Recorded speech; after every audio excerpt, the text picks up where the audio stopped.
Hello,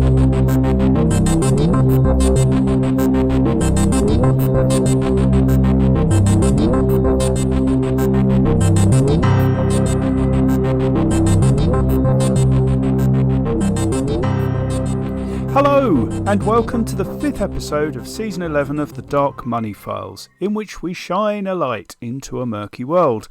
I'm Ray Blake, and with me is my co-host, friend and business partner, Graham Barrow. Hello, Graham.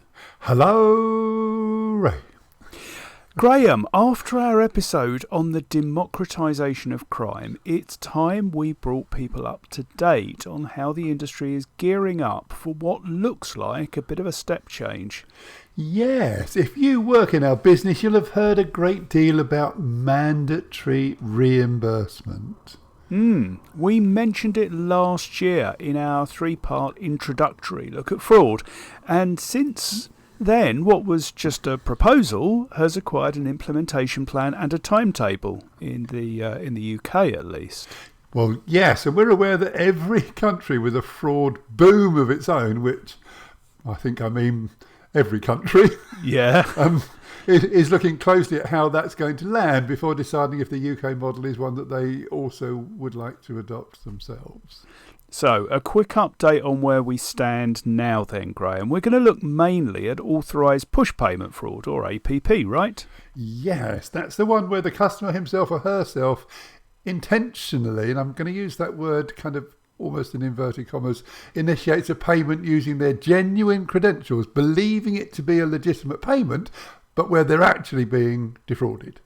And that could be by a romance scammer, or it could be an investment scam, or an invoicing fraud, or anything where the customer thinks they're doing one thing, but actually they're being criminally deceived into doing something different. Exactly, and that's the type of fraud which is getting all of the headlines at the moment. And where do you stand currently if you are criminally deceived in this way and therefore out of pocket? Well, it's a tricky question, Ray. You've made a payment of your own free will. You've instructed the bank to send your money and given them the credentials they require to follow your instructions. If this had been a cash transaction on the street, there would be no one to go to recover your loss. But right now, in the UK and some other countries, there's a voluntary reimbursement regime in place. If your financial institution is part of the scheme, they will make good your loss from their own funds, whether or not they can recover the money from the fraudster. Yeah, and they probably can't. No, indeed. But not every provider is part of the scheme, and there are exceptions. Some situations where the institution will not offer reimbursement, where, for instance, you were particularly negligent in making the payment, where in any reasonable view you should have known better. Is that verging on victim blaming, Graham? Well, yeah, perhaps it is, but I think in these cases there's no argument that the customer is a victim and deserves our empathy, but that some situations should and maybe could reasonably have been avoidable. It's a real grey area, so hopefully the new scheme will neaten that all up a little bit. I'm not sure it will, Ray. Oh, okay then. What it will do, though, is move from being a voluntary scheme to being a compulsory one. Now, who's making it compulsory, Graham? The Payments System Regulator, Ray, the PSR. Should we look at the rules and how firms are expected to prepare for them? Let's do that. Shall we start by looking at the implementation roadmap in order to provide some context to the rules? I think you should. Oh, okay, right, fine, I see. Let's quickly go back then to December of last year, of 2023, when the PSR published what it called its final policy package, which contained a policy statement, the 3 legal instruments, and some ancillary detailed supporting documents. And while we don't propose to go through them in detail, and I can almost hear the sigh of relief out there in podcast land, the executive summary is a good place to start and probably finish, because it pretty much covers everything I think we need to talk about. I think you're right. So first of all, it introduces this principle of 50-50 sharing of the compensation cost between the sending and receiving providers, and we talked about that previously in the podcast. Yeah. It goes on to explain the rules around exceptions, the ability to apply an excess of up to £100, except where the claim is made by vulnerable customers, more of that soon, and also sets the maximum claim at £415,000. That's a really interesting figure, isn't it? It's intriguing, yeah. I mean, we're not going to go into the nitty-gritty, but the PSR makes it clear that agreeing this figure had been a tricky trade-off between the need to protect both consumers and financial institutions. Yeah, I think we're going to come back to that a bit later in the podcast. They also make it clear that they will be monitoring the situation, their words, in the lead up to the mandatory implementation on the 7th of October, and they may revise that figure if there is convincing evidence to do so. Up or down, Graham? They don't actually say, Ray. OK, fair enough. I think the other important element in the executive summary is a clear explanation of the 3 legal instruments which will give effect to the reimbursement regime in the UK.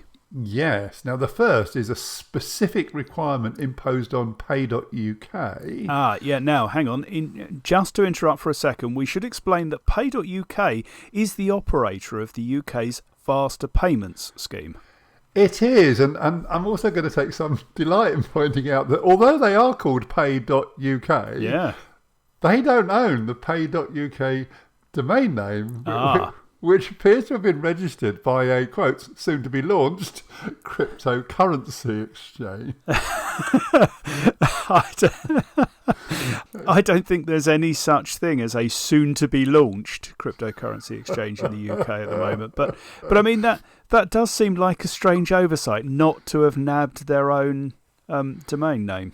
Well, it does, and actually, if you click on there, it will redirect to pay.co.uk. But if you use https pay.uk, you get a scam warning and don't go there. So let's hope, Ray, that the soon-to-be-launched cryptocurrency exchange is entirely legitimate. Yeah. Because it would be an awful irony if the pay.uk website generated scams that then had to be addressed through legislation which required participation from the pay.uk, that is the faster payment services provider. It would indeed, Graham. Moving on, though. Yeah. The second legal instrument contains a specific requirement for participants in faster payments to comply with both the reimbursement requirements and the reimbursement rules. Okay, which presumably means that should you choose to withdraw from faster payments, you wouldn't be required to be part of the automatic reimbursement scheme. Well, technically, I guess so, but commercially, that might not be the best look, really. No. And the third legal instrument requires pay.uk, the real one, to create and implement an effective compliance monitoring scheme. Because there is no point bringing in a new regime if you do not know whether it's being used correctly. Exactly. And I see that the PSR, the Payment Systems Regulator, is at pains to point out in the executive summary, if I can paraphrase, it ain't just us, Gov. That's quite a paraphrase, Graham. But if you mean by that they want to emphasise they're not acting alone and that they've engaged with the FCA, the Treasury, the Home Office, the Financial Ombudsman Service, the Department of Science, Innovation and Technology, law enforcement and other public bodies, then yes. I think my version is pithier, Ray. Well, you certainly are one to take the pith, Graham. Thank you, Ray. The summary then goes on to explain some of the terminology used, which is largely straightforward, but there is one definition I think we need to look at a little bit closer. Would that by any chance be vulnerable consumers, Ray? Well, exactly. Okay, I'm going to bite the bullet here, and I'm going to read their definition in full. Away you go. Thank you. A vulnerable consumer is, quote, someone who, due to their personal circumstances, is especially susceptible to harm, particularly when a firm is not acting with appropriate levels of care.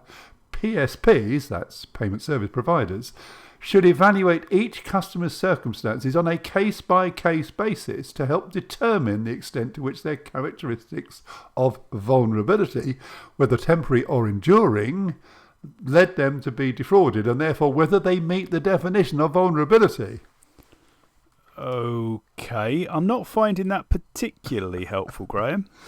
I am with you on that one, Ray. I mean, what, for example, are the characteristics of vulnerability? Now, I thought that might come up, so I did a bit of research.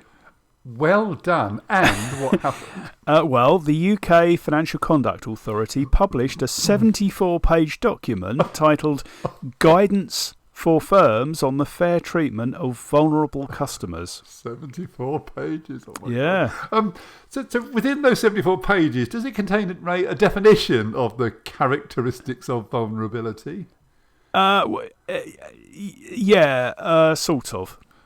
Okay. Oh, God, I'm going to regret asking this, but Ray, in what way, sort of? Well, it describes vulnerability as being a spectrum of risk and that all customers are at risk of becoming vulnerable. Good Lord. I am dumbfounded. Do you know, I suspect anyone who's just been scammed out of their life savings will feel that they were vulnerable to being scammed simply on the basis that it has actually happened to them. Well, yeah, quite. So the FCA go on to identify 4 key drivers for assessing vulnerability. Excellent. That sounds much more promising. Mm-hmm. So what are they? Well, don't get excited just yet. Health, life events, resilience and capability. Wow. Do they provide examples, Ray? They do. I think health is fairly obvious because that would cover any health issue that affects your ability to carry out day-to-day tasks. Okay, and I'm genuinely not trying to make light of this, but I'm not sure that, say, having chronic gout, for example, makes you more vulnerable to being scammed, even though it definitely affects your ability to carry out day-to-day tasks. Are you speaking from painful experience, Graham? No, I'm pleased to say it's observed rather than personal, Ray. Yeah, well, I'm also glad to hear it. Life events are defined as any events such as bereavement, job loss or relationship breakdowns. And here I think things are probably a bit more straightforward. Yeah, absolutely. Yeah. But then we get into some really muddy waters because 3 and 4 are resilience and capability. Yeah, resilience being defined as the ability to withstand financial or emotional shocks. Which prompts the question, how do you make that judgment? I'm not sure I know. And capability is defined as having low knowledge of financial matters or low confidence in managing money. It also covers having literacy or digital skills deficits. You see, Ray, at one level, I can envisage most of the UK population falling into one of those two categories. And therefore huge arguments ensuing between banks who decide you are not vulnerable and victims who genuinely believe they are. And whilst the impact with the new rules is likely to be less than in other areas, the ability of the PSP to apply the gross negligence rules won't be allowed when the consumer is classed as vulnerable. Which is why anyone scammed will feel that they were vulnerable, otherwise they wouldn't have fallen victim. It's going to be interesting to see how that plays out in practice, Graham, especially where quite large sums of money are concerned. Yeah, I think that's a subject we may come back to. Right? There is an amusing piece relating to the feedback from the PSR's consultation document, which I think is worth replaying. Not a sentence I was expecting to hear, so do go on. Thank you. Well, the PSR received 36 written responses, which actually was rather lower than I was expecting, but there you are. Mostly from PSPs, but a few from consumers and interest groups. And I'm guessing they weren't wholly in agreement. Well, not entirely, Ray. Apparently, the majority of PSPs argued for stricter controls on consumers' eligibility for reimbursement. Oh, imagine that. And let me guess, the consumers and interest groups argued for exactly the opposite? Well, they did, although that's not exactly unpredictable, is it? No, not really. Although encouragingly, there was broad support for much of the proposals around how the regulations should be applied and the proposed timescales involved. Which is great. And I see most PSPs express significant concerns that the test of gross negligence, however, was too high and was imprecisely framed, making it difficult for them to prove. Yeah. And the PSR's response? Well, they saw no real alternative. I'll do that again too.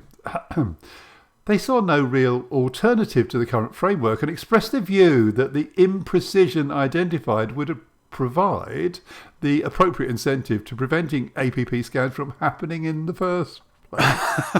Okay, well, I can kind of see the logic there, I suppose. It's analogous to insurance companies refusing to pay out on burglary claims where it can be shown that the building's security was too inadequate to reliably prevent burglars from gaining access. Yeah, like leaving your key in the front door, isn't it?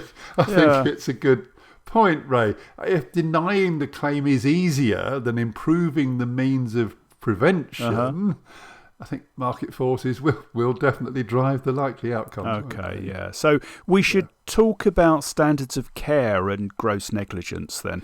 We should. In a situation where a consumer has not been classified as vulnerable and they fail to meet one or more of the standards of care, they forfeit the right of reimbursement.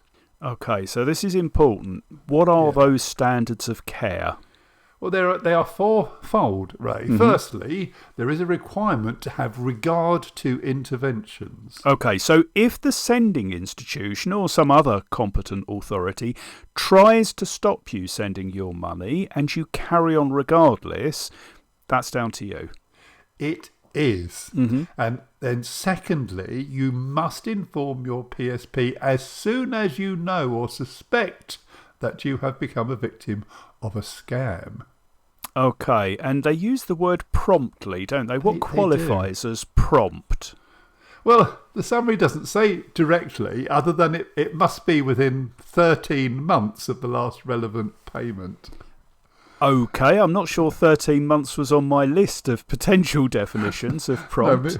No, me neither. I had to read that sentence twice. There you go. Thirdly, customers must respond to reasonable and proportionate requests for information. Okay, so feeling like a complete idiot and not wanting to embarrass yourself further, which is a very common and understandable response to being defrauded, isn't a reason for not giving the required information if you want reimbursement. Exactly. I mean, as you say, it is understandable, but it's not defensible. Okay, fine. And finally? Well, customers cannot reasonably withhold consent to the PSP informing the police of the scam or refuse themselves to report it if they are asked to do so. Okay, so if you fail to meet one or more of those requirements and you're not classed as a vulnerable customer, you can be refused reimbursement. Yes, although can is not the same as will. The PSR make clear that simply failing to meet one of the requirements in and of itself does not provide for an automatic refusal. So that it's not. There's no way out really. The PSC still needs to look at the merits of the case before making a determination. And I see they also make clear that for this purpose they interpret gross negligence to be of a higher standard than under common law. It needs to be proven by the PSP. Yeah, it's not a balance of probabilities standard here, no. No, it isn't. No. And the last area to talk about is the fixed excess and the maximum payout. Yeah. Now here a number of different ideas were proposed during the consultation, but the fixed excess of £100 was eventually agreed as being the best way forward. Yeah, and the reason, Ray, for the excess in the first place? It was agreed that there should be some incentive for consumers to act with caution and at the same time to provide an easy route for PSPs to avoid a significant number of reimbursements for very low-level scammers and therefore claims. Yes. One small note though, sending PSPs, that is the PSP that's sending the payment, can choose not to apply the excess or to apply a figure lower than the £100. What they can't do is split that reduction with the receiving PSP. So if they do decide to reduce or remove the excess, they are the ones who have to bear the whole cost of doing so. Which seems fair enough to me. Yes. So £415,000? Is the maximum anyone can receive, vulnerable or not. And it's not index linked either. And it won't increase automatically or be linked to any other metrics. which kind of suggests that the only time it will change will be in the light of experience once the rules kick in. Yeah, or it will just sit there forever and become increasingly irrelevant, a bit like the company's house registration fee did. Yeah. So look, one final thing before we finish, and you know, you and I have both sort of spoken about this in the past, is that this does somewhat open the door to what we might think of as the sham scam, doesn't it?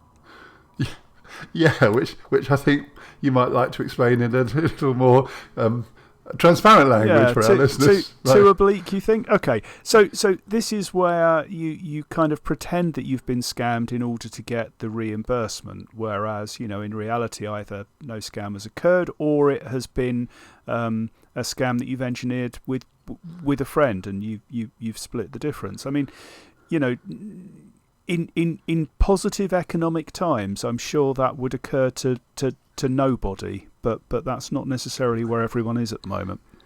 No, it's not, and I guess, you know, potentially the £100 excess is designed to try and mitigate that, but the sort of people we're dealing with will have no problems with orchestrating larger scams, looking innocent. Someone's gone off with the money at the other end, and you then get a reimbursement, and you get a double whammy for your money. It's lovely.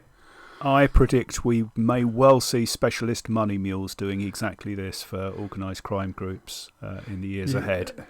It'll be really interesting to see the impact, the statistical impact of these changes in October when they arise, and I'm sure we'll come back to it then. Yeah, we've not said goodbye to this one, have we? No. But that'll do, I think, for our quick review of these changes. What is next, Graham? Well, Ray, that's an interesting question, because we've had a couple of conversations about the next episode, and as we record this one, we haven't actually made a final decision. No, you may be hearing about proliferation financing or something entirely different, but whatever it's going to be, I am looking forward to it.